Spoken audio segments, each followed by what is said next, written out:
What are the 3 most cruelest things that a narcissist does? Before we go into that, please do support this channel. It's very, very new. Please subscribe and also share with other people so we can get this content out and reach as many people as possible, so more and more people can heal from toxic relationships. So what are the 3 cruelest things that a narcissist does to another human being? Before we go into that, if you want 2024 to be a completely different type of experience, then please do look at the resources section. If you need support, please get support. Have a look in the resources, and if you want support and you want 2024 to be different, maybe you too may need to do the Heal to Thrive program. Life can be completely different moving forward. I've got so many of my clients that are doing so much better in their life in lots of different ways. So you too can heal from this experience, and you deserve to heal from it as well. So what are the 3 cruelest things? They are cruel. They really are cruel because they have no empathy. So let's look at what is it that makes narcissism so difficult to recover from, and how difficult it is. It's not as easy as just get on with it or just heal like any other relationship would be, and why it's so hard to even explain to other people of what's actually happened to you and why you feel so different. Okay, the first thing I think is the cruelest thing that a narcissist does to somebody is the devaluation. Now, sometimes we can learn so much about narcissism, and we can look at all the cycles of narcissism. And if you've done a lot of research, you would have known that there is the love bombing phase and then there's the devaluation phase. And you probably heard it a number of times from so many different people. And because of that, sometimes we can actually undermine how difficult the devaluation phase is and the consequences of it. But we really need to break it down and why devaluation is so cruel. First and foremost, devaluation actually changes how much you value yourself within yourself. And that is so cruel. For somebody to purposely want to get you, their victim, to actually devalue themselves. And it happens over time, and it happens over consistently and proactively and consciously, knowing that they're trying to devalue. Sometimes it just happens and it's unconscious for them because this is just part of their nature. They cannot have somebody else being or feeling or succeeding in any way. That is not okay for a narcissist. They have to devalue you. If they're seeing you succeed, if they're seeing you, making a difference, if they're seeing you succeed, if they're seeing you laugh and be happy or be center of attention in any way, they will devalue you. They cannot stand anyone else getting any supply as they see it. They have to be the center of attention. It has to be all about them. They can change the whole dynamics of something so it's all about them, and everybody's focusing on them rather than actually the person that they should be focusing on. So devaluation is so utterly cruel on so many different levels, because you start to over time devalue yourself. And how that is actually manifested in your life is, it's actually quite horrific, because it not only impacts one area of your life, it impacts everything. So for instance, if you're a parent, you will start to devalue yourself and be unsure of yourself as a parent. If you're someone that is, really good at something and you used to succeed at work and you're really talented, you'll start to devalue your talents This is why it's so cruel, because each and every single one of us are here to do something and be uniquely you. That is your purpose, for you to be uniquely you and bring your uniqueness into the world and put it out there to share with the world. You should be expressing your uniqueness and your strengths and your skills every single day. And there is something that is uniquely that you came here to give to the world. And if somebody comes along and not only devalues you, so you stop putting it out there, it's really cruel. But the cruelty isn't just about the cruelty towards you, it's the cruelty to everyone that is missing out on you being you, your skill set, your potential, what it is that you are meant to share in this world. I really want you to think about the ripple effect of devaluation, because it actually stops you from putting your best forward, your potential forward at work, in your business, in everything you do, in as a parent, as a friend. It's like you start doubting yourself where you're not even trying like you used to. I have heard so many people say that they've not gone for jobs, where there's opportunities that have come up that you would have done before because you don't believe, or you believe it's too much for you now. You're looking for something that isn't going to be as taxing, or you want something that's going to feel comfortable. Why? Because you've lost that self-worth. You've lost your va-va-voom. You've lost your spirit of actually putting in what it is that you used to put in before. And that is your value. You stop seeing the value within yourself. And because you've stopped seeing the value of you within you, you've stopped putting it out there so that other people can benefit from your value. So I really hope you can see how cruel devaluation is, because it's not just affecting you, it's affecting everybody that would have benefited from you being that amazing parent that you would have been. I'm sure you are, but it's like you're just not able to be you fully. You're not able to put the best of you in everything that you want to do into the world, because they're there trying to devalue you so that you don't put out and be your best version. Even if you did, this is the thing about a narcissist. Even if you put yourself out there and you went for that job, or you did something, they would pick up on something that you are potentially brilliant at. And because they're seeing other people are benefiting from it. Say you're an amazing parent, they will look at you and devalue you around your parenting.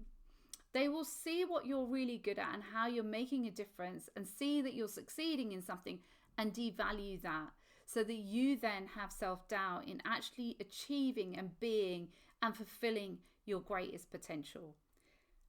Now, the other absolutely atrocious thing about devaluation is the financial abuse that comes with devaluation. Unfortunately, it can be so subconscious, devaluation, that they not only take money from you if you've been in a toxic relationship, they can actually deplete you financially. And sometimes we can allow that to happen because we don't have the value of ourselves like we used to. But also, sometimes we have to cut our losses because that's the only way of getting out of the toxic relationship, and that's fine too. But also, we can stop actually investing in ourselves. Now, investment could be time and money. It could be that you now have a block around investing in yourself in terms of time and money. It's super cruel, because what that does is it keeps you stuck in that trauma, so you never start to value who you really are, so you never reach your potential. And I think that is so utterly cruel to do that to any other person, because not only did you do that did they do that over that period of time, but they've done it for the rest of your life, where you never get back yourself again and your value again, because you're just not willing to invest in yourself. Because deep down inside, it's all about everybody else. You could support your dog and get, you go to the vet and make sure they're okay, and your children or friends, but you'll never actually take money and invest in your own well-being, so that you can then heal and get yourself back to where you were, and even better. And that is super cruel, to actually feel that you're not worth investing in anymore, and you don't know why you're doing that. And that can be seen in procrastination and all those other feelings and thoughts where you just don't feel like you're worth investing in anymore. So that's number one, and it is super cruel when you think about it that way. Number two, I think, is the most cruelest things that a narcissist does is the injustice. It's just horrific. When I have to see people that are dealing with the injustice of a narcissistic abuse, and the rumination that goes with you repeating the story again and again in your head over and over again. And the worst part is they've abused you. Yeah, and it is abuse. And then they try and get everybody else to abuse you too. So not only are they devaluing you, they try to get other people to devalue you as well. And it's a game.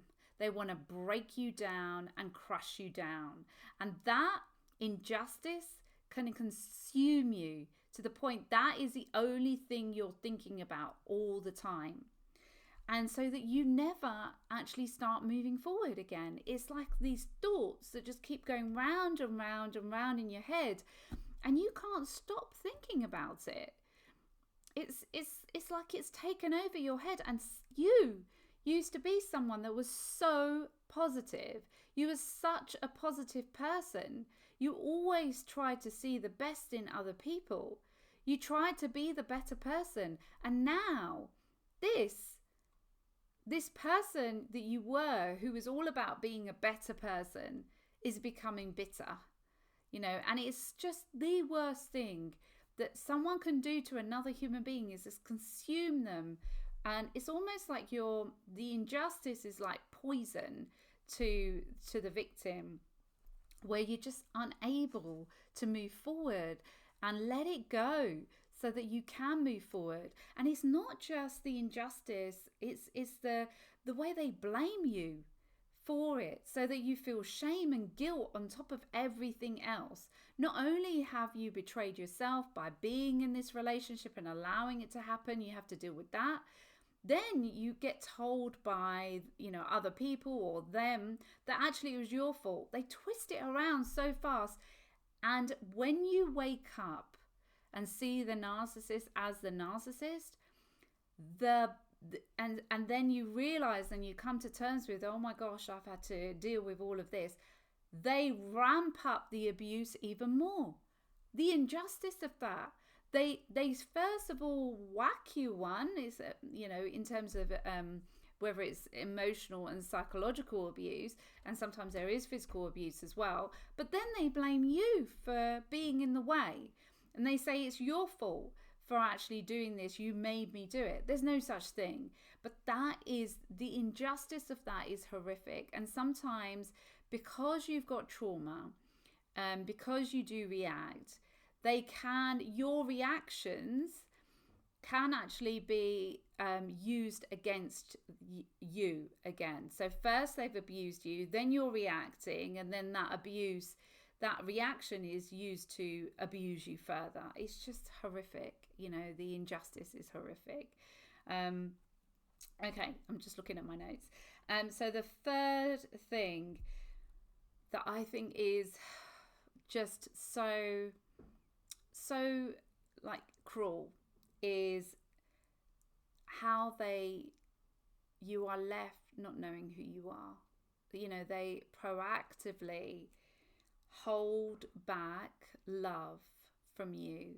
They stop you being able to love someone, as in them. You went into this relationship, you wanted to just love them, and they just breadcrumb you. Now, the way to really describe this, I want you to imagine a small child, and there's a stranger who is the narcissist who comes along with a load of sweets and gives them all the sweets that they want, candy, and then says, come with me, I'm going to give you candy every day, and it's going to be amazing, and lots of toys.